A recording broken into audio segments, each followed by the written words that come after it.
Y ya con esto vamos a llegar al último punto de lo que es este vídeo, que vamos a hablar del modelo económico de Ethereum, de los tokenomics. Porque al final, claro, estamos todo el rato hablando de préstamos, de dinero, de no sé qué, de tal, pero esto tiene que funcionar de alguna forma, ¿no? Ether, la moneda de Ethereum, que tiene utilidad, ¿no? Que se utiliza para pagar las comisiones, se utiliza para la gobernanza, tiene que tener un sistema económico detrás.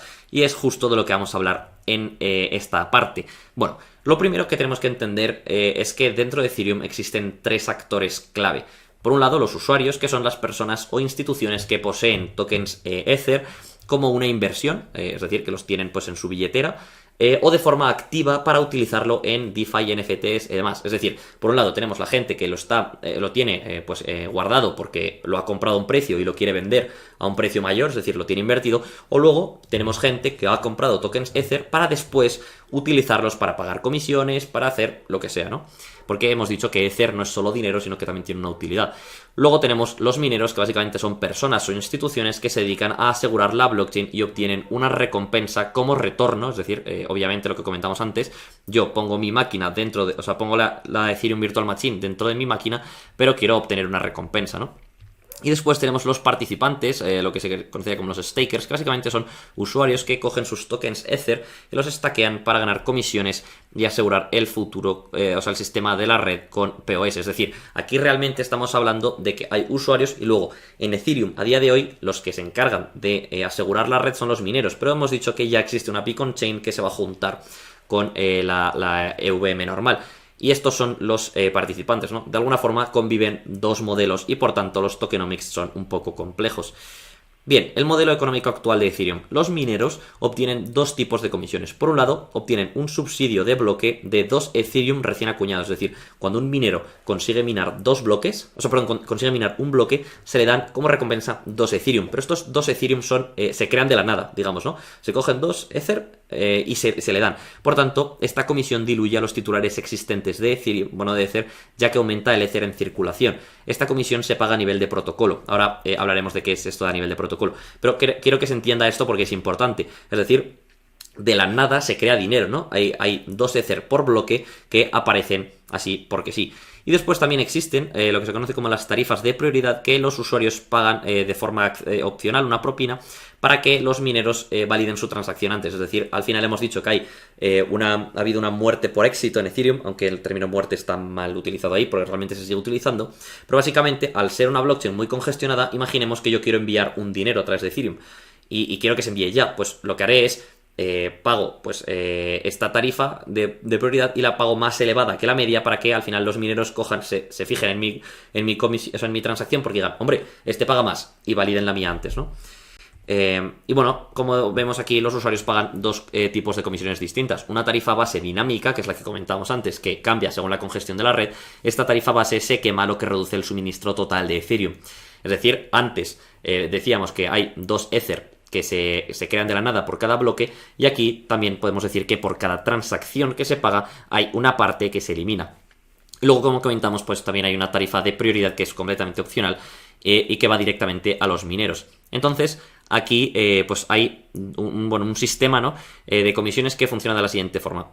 Comisiones pagadas por los individuos. Hay una parte opcional que podemos ver que va directamente a los mineros y que no tiene ningún impacto en el supply, ¿no? En la cantidad de Ether que existe. Luego tenemos una tarifa base que esa se destruye, por tanto el total de Ether que hay, el total que existe cada vez es menor.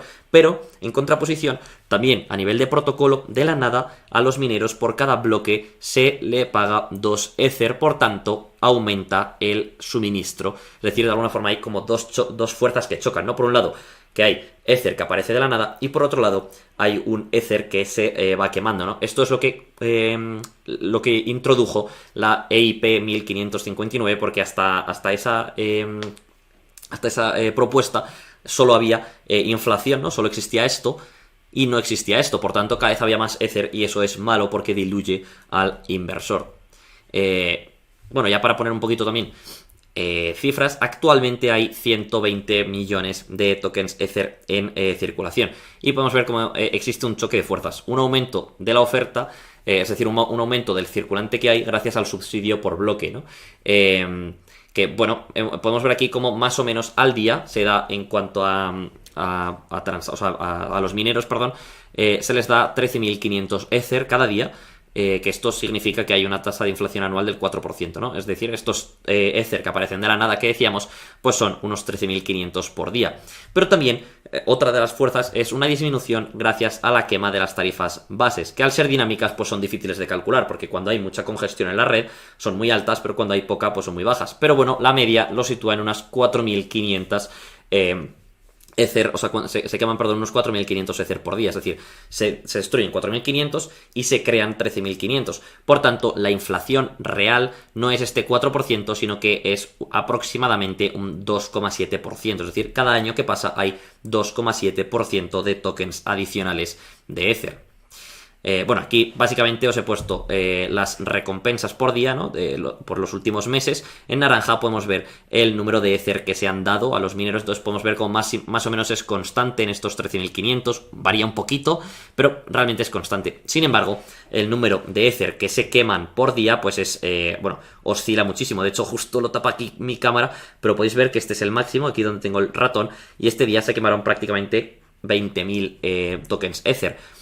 Lo cual da lugar a esto que es a donde quería llegar. Y es que hay que destacar que ha tenido periodos deflacionarios gracias a su enorme utilidad. Es decir, días en los que Ethereum se ha utilizado tanto, que se han pagado tantas tarifas base y tan altas, que al final el número de tokens que se han destruido son más de los que se han creado de la nada. Y esto es justo lo que vemos por aquí, ¿no? Este día literalmente desaparecieron tokens Ether. Así que esto significa que Ethereum, cuando tenga mucho éxito, mucho más del que tiene, puede ser deflacionario, que esto es, bueno, ideal, ¿no? Porque al final nosotros, según la ley de la oferta y la demanda, cuanto menos unidades de algo muy valioso existan, el precio pues aumentará, ¿no? Y esto pues es, como digo, para los que somos inversores, una gozada. Bueno, otra de las claves aquí está en, claro, necesitamos que haya un éxito brutal en Ether, ¿no? Que haya mucha demanda. Entonces los mejores indicadores de la demanda son las métricas del sistema. Aquí os he puesto las dos típicas. Por un lado, las transacciones diarias dentro de la blockchain de Ethereum, ¿no? Entonces podemos ver, pues por ejemplo, que está aquí con 1 millón y pico más o menos de transacciones por día, que ha tenido una tendencia bastante creciente, a pesar de que, bueno, luego ha habido caídas, también estamos en un mal momento, pero bueno, en general hay bueno, una creciente utilidad con el paso de los años. Y luego la otra típica es el número de direcciones activas que hay en Ethereum, que podéis ver también cómo han sido crecientes. Es decir, cada vez hay más personas y más entidades que quieren utilizar la blockchain de Ethereum. Pero bueno, hasta ahora hemos hablado del modelo económico actual, ¿no? Del modelo económico que utiliza mineros. Pero tenemos que hablar del futuro modelo económico de Ethereum, el que sería el de Ethereum 2.0, porque esto está al caer. Lo primero que hay que saber es que los validadores, es decir, los que sean los nuevos mineros, necesitan tener 32 Ether para poder crear su propio nodo. En este caso recibirán dos tipos de recompensas. Por un lado, la emisión de nuevos tokens, que es equivalente al subsidio por bloque de los mineros. Es decir, igual que antes se creaban de la nada 2 Ether, pues aquí también se crean un poco de la nada. ¿Qué pasa? Que en este caso no es estático, sino que dependerá de la cantidad de tokens staking que hay en la red. ¿Qué es esto que estaréis viendo por aquí? Aquí podemos ver el número de tokens Ether que hay stackeados, ¿no? Pues por ejemplo, si hay 1 millón, si hay 2 millones, si hay 3 millones, si hay 4 millones, si hay 5 millones, así hasta si hay 100 millones. Aquí podemos ver la rentabilidad que obtendría un validador, y aquí obtenemos, en comparación con el toque, o sea, con la cantidad circulante que hay de tokens Ether, cuántos se emitirían al año. Entonces, esto es muy sencillo. ¿Qué ocurre si hay 1 millón de tokens Ether? Que la seguridad de la red será pequeña, ¿no? Porque al final queremos que haya muchos tokens stackeados, porque eso aumenta la seguridad de la red. Por tanto, aquí lo que hacen es aumentar la rentabilidad, o sea, ofrecer una rentabilidad muy elevada para los validadores, porque al final eso incentiva que la gente quiera poner sus tokens Ether en staking y más gente quiera participar de la red. Entonces, si esto aumenta mucho, pues al final se va reduciendo hasta que, por ejemplo, si hay 100 millones de tokens Ether bloqueados, que de hecho habíamos dicho que ahora mismo el suministro circulante es de 120, o sea que prácticamente todos los tokens Ether que existen estuviesen stackeados, estuviesen bloqueados, pues la rentabilidad ya sería muy pequeña, porque tampoco queremos tantos, ¿no? Porque eso también reduce un poco la eficiencia del sistema. Así que, bueno, se calcula que más o menos estará por aquí, ¿no? En algún punto, y bueno, veremos a ver, porque como todavía esto no está operativo, tampoco podemos saberlo al 100%. Y bueno, también los validadores, además de estas recompensas, obtendrán también las comisiones de las propinas por prioridad, exactamente las mismas que había antes. Pero claro, en este caso, por tanto, ya no dependen, la rentabilidad de los mineros era 2 Ether más las comisiones por prioridad. ¿Qué pasa? Que aquí ya hay doble duda. Tienes la duda de cuánto te van a pagar de comisiones por prioridad, pero también tiene la duda de cuántos Ether hay en staking. Es decir, si tú eres de los pocos que están en staking, vas a ganar mucho, pero si hay muchos nodos en staking, pues vas a ganar menos. Además, también hay que destacar que con la llegada del sharding se espera que las propinas de prioridad se reduzcan hasta prácticamente cero, porque ya no habrá congestión en la red, entonces por tanto nadie querrá pagar más, porque ya las transacciones, o sea, las transacciones por segundo serán tan elevadas que no vas a tener que intentar pagar más para tener prioridad, porque todo el mundo va a tener prioridad. Así que en la práctica el incentivo que tendrán los validadores va a ser directamente y las comisiones de prioridad van a ser nulas. Y aquí, por poner unos cuantos datos, que bueno, estoy viendo que también tapa un poco mi cámara, pero bueno, os lo leo.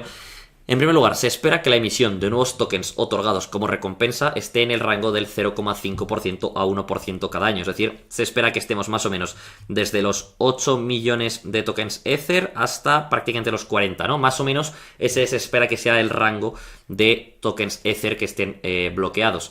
También se espera que la quema de las tarifas base pueda crecer con las transacciones, llegando a reducir la oferta en un 1,5% anual. Es decir, se espera que tenga tanto éxito porque ahora Ethereum ha perdido mucho por la congestión, pero una vez que no haya congestión, se espera que haya tantas transacciones con tantas tarifas base que más o menos se queme un 1,5% anual.